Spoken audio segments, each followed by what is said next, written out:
নামচি যাওয়ার পথে টিমিটি tea garden ঘুরে দেখেছি।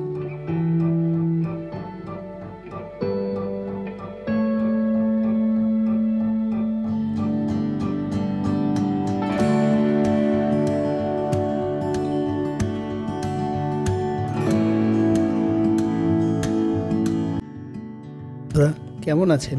আশা করি ভালো আছেন। এবার 2025 সালের মে মাসের শেষের সপ্তাহে গরমের ছুটিতে পেলিং রাবাংলা নামচি ঘুরতে গিয়েছিলাম। সম্পূর্ণ ভিডিওটি দেখুন এবং আমি ধাপে ধাপে আপনাদের সাথে আমার ঘোরার অভিজ্ঞতা শেয়ার করব। তাহলে প্রথমে আসুন আমরা কিভাবে পেলিং পৌঁছাতে পারি সে সম্পর্কে কথা বলি। আপনি প্লেনে, ট্রেনে বা বাসে পেলিং আসতে পারেন। যদি আপনি প্লেনে আসেন তাহলে বাগডোগরা এয়ারপোর্ট পেলিংয়ের নিকটতম এয়ারপোর্ট, আর আপনি এয়ারপোর্টের বাইরে ট্যাক্সি রিজার্ভ করতে পারেন পেলিং যাওয়ার জন্য। আর যদি আপনি ট্রেনে আসেন তাহলে nearest station new Jalpaiguri station. দেশের বিভিন্ন জায়গা থেকে এনজিপি মানে নিউ জলপাইগুড়ি স্টেশনে আসার জন্য ট্রেন পেয়ে যাবেন। এই স্টেশনের বাইরে থেকেও ট্যাক্সি পেয়ে যাবেন। এয়ারপোর্ট ও নিউ জলপাইগুড়ি স্টেশনের বাইরে থেকে ট্যাক্সি রিজার্ভ করতে হবে। আর যদি বাসে আসেন তাহলে শিলিগুড়ি বাস স্ট্যান্ডের বাইরে এসএনটি বাস স্ট্যান্ড থেকে শেয়ারিং ট্যাক্সি পেয়ে যাবেন।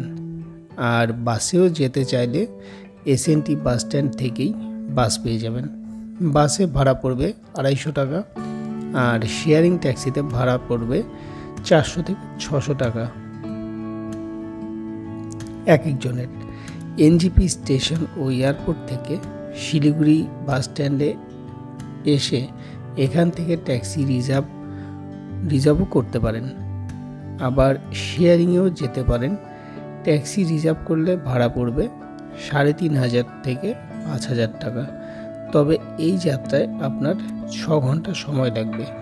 আর যদি আপনারা পেলিংয়ে ডিরেক্ট গাড়ি না পান তাহলে জোরথাং অথবা গেজিং চলে আসুন। জোরথাং অথবা গেজিং থেকে পেলিংয়ের গাড়ি পেয়ে যাবেন। যাবার পথে রাস্তার ডান দিকে আপনি সেবক শিব মন্দির দেখতে পাবেন এবং বাম দিকে আপনি সেবকেশ্বরী কালী মন্দির দেখতে পাবেন। আপনি যদি গাড়ি রিজার্ভ করে যান তবে আপনি এখানে থামতে পারেন এবং মন্দিরে পুজো করতে পারেন।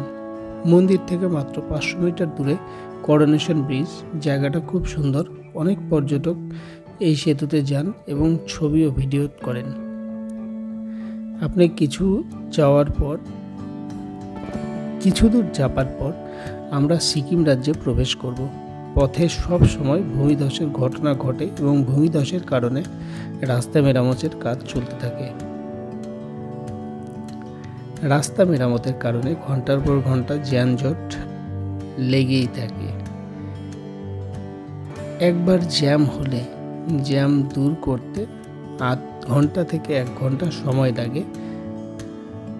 সেক্ষেত্রে আপনাদের গাড়িতে বসে অপেক্ষা করতে হবে। যাবার পথে এক জায়গায় গাড়ি খাবার ও পানীয় জলের জন্য দাঁড়াবে। সেখান থেকে আপনি দুপুরের খাবার খেয়ে নিতে পারেন। সিকিমে প্রবেশকারী সমস্ত যানবাহনের এখানে নিরাপত্তা চেক করা হয়। আপনাকে আপনার আধার কার্ড বা ভোটার কার্ড দেখাতে হবে। তাই আপনি আপনার সাথে আসল আধার কার্ড বা ভোটার কার্ড বহন করুন।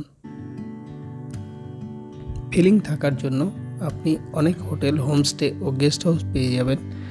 আপনি যদি চান আপনি আপার পেলিং এলাকায় থাকতে পারেন অথবা আপনি লোয়ার পেলিংয়েও থাকতে পারেন। অনেকে আবার মিডিল পেলিংটাও পছন্দ করে। লোয়ার পেলিং এলাকায় আপনি অনেক বাজেট হোটেল পাবেন। আপার পেলিংয়ে হোটেলের ভাড়া একটু বেশি, সেই তুলনায় মিডিল পেলিং ও লোয়ার পেলিংয়ে ভাড়া একটু কম। আপার পেলিংয়ের হোটেলগুলি থেকে কাঞ্চনজঙ্ঘার খুব সুন্দর ভিউ দেখতে পাবেন। হোটেল ভাড়া পড়বে 1000 থেকে 2000 টাকা। তো বন্ধুরা, হোটেলে চেক ইন করার পর বিকেলে আশেপাশে ঘুরে দেখুন, আশেপাশে ঘুরে সময় কাটান। আর অবশ্যই পরের দিন সাইট সিনের জন্য গাড়ি বুক করে রাখুন। ঘোরার জন্য গাড়ি 3000 টাকা থেকে 5000 টাকার মধ্যে পেয়ে যাবেন। সিজন অনুযায়ী গাড়ি ভাড়া আপ ডাউন করে।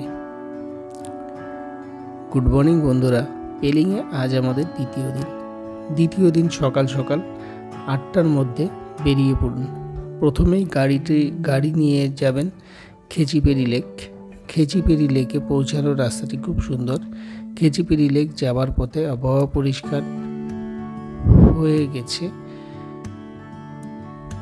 পথে পড়বে রিম্বি জলপ্রপাত। এখানে আপনারা নামতে পারেন, সেলফি ভিডিও তুলতে পারেন। বাহ, জায়গাটা সত্যিই সুন্দর। আসার পথে সবাইকে অরেঞ্জ গার্ডেন নিয়ে যাচ্ছিল। আমাদের দেরি হওয়ার কারণে আমরা অরেঞ্জ গার্ডেন যাইনি। অরেঞ্জ গার্ডেনের ওখানেই রয়েছে কাঞ্চনজঙ্ঘা ওয়াটারফলস। আমি এই সবগুলো মিস করেছি, কারণ আমাদের হোটেল থেকে বেরোতেই 10টা বেজে গেছে।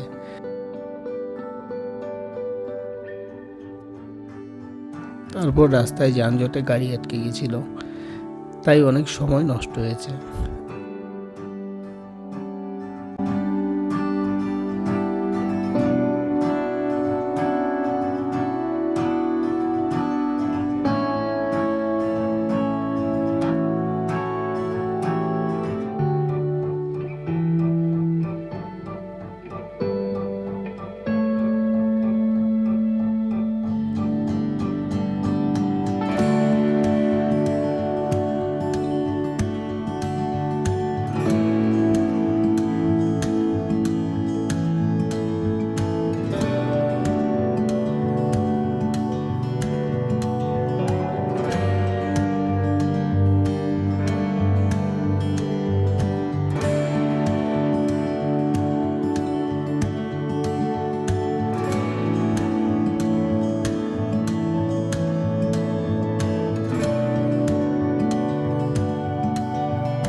আমাদের পরবর্তী গন্তব্য হলো স্কাই ওয়াক, মানে গ্লাস ব্রিজ। এটাই দেশের প্রথম গ্লাস ব্রিজ। টিকিট পড়বে 100 টাকা করে। গ্লাস ব্রিজের পাশেই রয়েছে বড় বৌদ্ধ মূর্তি, আর মূর্তির ঠিক নিচেই রয়েছে মনেস্ট্রি। আজ সকালে প্রচুর বৃষ্টি হয়েছিল, তাই আজ আমরা কাঞ্চনজঙ্ঘা দেখতে পারিনি। এখন আমরা মেঘের নিচে আছি, চারদিকে শুধু মেঘ আর মেঘ। আপনারা দেখতেই পাচ্ছেন, মেঘ আমাদের ঘিরে রেখেছে। আকাশ পরিষ্কার থাকলে এই গ্লাস ব্রিজ থেকে চারদিকে খুব সুন্দর মনোরম দৃশ্য দেখা যায় এবং কাঞ্চনজঙ্ঘাও দেখতে পাওয়া যায়।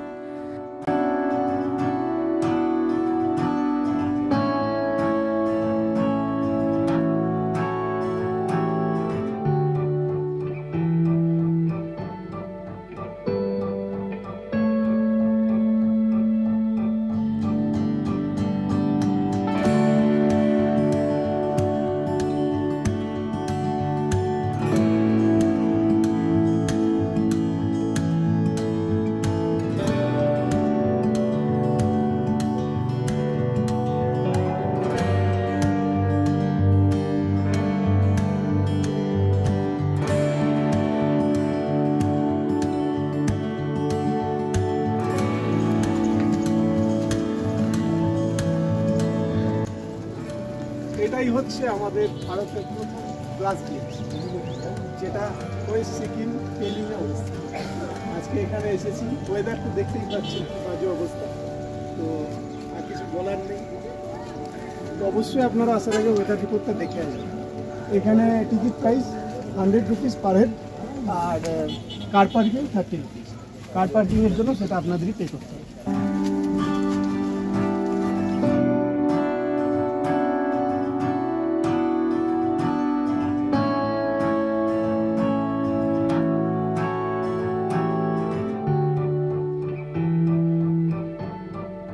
তারপর আমরা যাব বার্ড পার্কে। এখানে এন্ট্রি টিকিট 100 টাকা করে। সুন্দরভাবে সাজানো হয়েছে।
এই বার্ড পার্কের ভেতর দিয়ে যাবেন রাবডেন্সি রুইন্স দেখতে। বার্ড পার্ক থেকে রাবডেন্স রুইন্স প্যালেসের দূরত্ব 1 কিলোমিটার হলেও এই 1 কিলোমিটার ঘন জঙ্গলের ভেতর দিয়ে ট্রেকিং করে পৌঁছাতে হবে। বার্ডস পার্ক থেকে 30 মিনিট ট্রেকিং করার পর আমরা রাবডেন্স প্যালেসে পৌঁছালাম। এই প্রাসাদটি সমুদ্রপৃষ্ঠ থেকে প্রায় ৭,৪০০ ফুট উচ্চতায় অবস্থিত। এই প্রাসাদটি ১৬১৭ সালে নির্মিত হয়েছিল। ১৬৪৭ সালে এই প্রাসাদটি সিকিমের প্রথম রাজধানী ছিল। আমরা আজকে সারাদিন ঘুরে আজকেই রওনা হব রাবাংলার উদ্দেশ্যে। তবে আমি বলবো আপনারা পরের দিন সকালে কোনো জায়গা ঘোরার বাকি থাকলে সেই জায়গা ঘুরে রাবাংলার উদ্দেশ্যে পরের দিন রওনা হবেন। আমরাও পরের দিন যদি যেতাম তাহলে সিনসোর ব্রিজটা দেখে যেতে পারতাম এবং আমার অরেঞ্জ গার্ডেন অথবা কাঞ্চনজঙ্ঘা ওয়াটারফলস এগুলো সবগুলোই দেখে যেতে পারতাম। সিনসোর ব্রিজটিও ঝুলন্ত ব্রিজ ও এশিয়ার উচ্চতম ব্রিজগুলির মধ্যে একটি।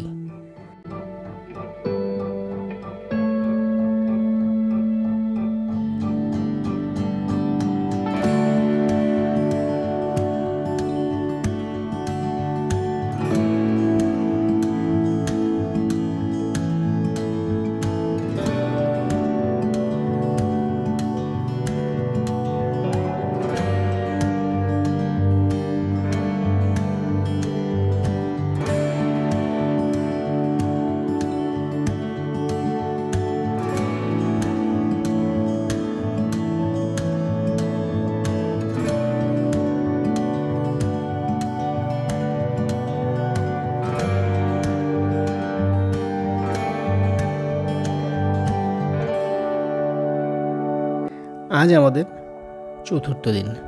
সকাল সকাল রাবাংলার বিখ্যাত বুদ্ধ পার্ক ঘুরে দেখলাম।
তারপর সকালবেলা রাবাংলাকে বিদায় জানিয়ে নামচির উদ্দেশ্যে রওনা হয়েছে।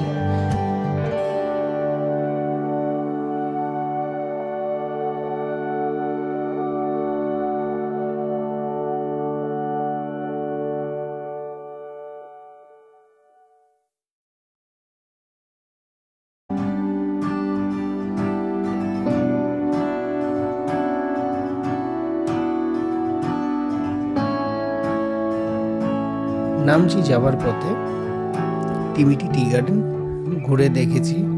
টিকিট প্রাইস 40 টাকা করে।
তারপর দেখেছি তারেভীর।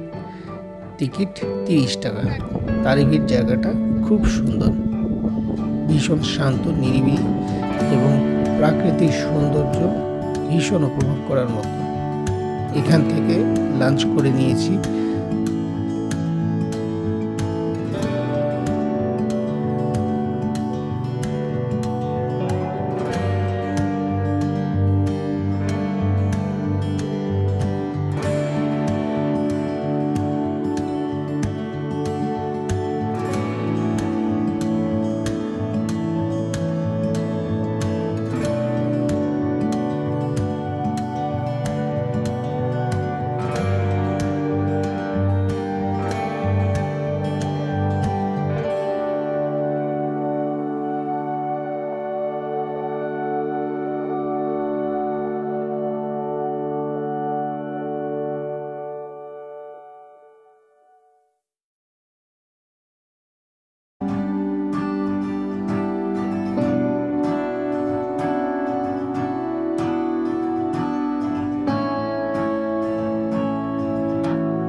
তারপর নামচি শহরের ওপর দিয়ে নামচি রোজ গার্ডেনে গিয়েছি।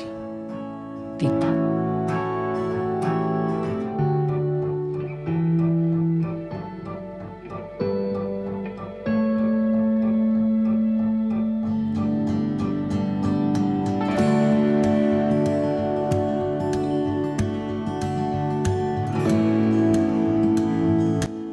রোজ গার্ডেন থেকে বেরিয়ে আরেকটু এগিয়ে গেলেই নামচি চারধাম, 50 টাকা করে টিকিট।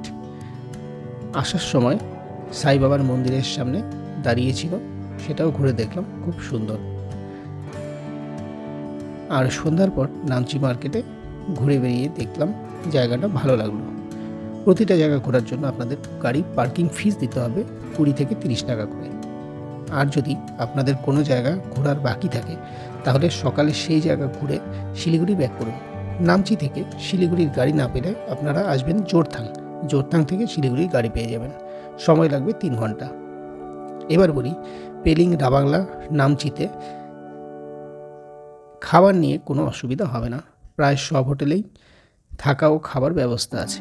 এছাড়াও ভেজ নন ভেজ সব রকম খাবারই পাওয়া যায়, তাই আপনারা চাইলে লজিং ফুডিং একই হোটেলে একসাথে ব্যবস্থা করে নিতে পারেন। আর যদি মনে করেন আলাদাভাবে কিনে খাবেন, সেটাও সম্ভব। এবার বলি, আমাদের এই 3 দিন 3 রাতের পেলিং নামচি রাবাংলা ঘুরে আসতে কত খরচ হয়েছে। আমরা 2 জন গিয়েছিলাম মে মাসের লাস্ট উইক।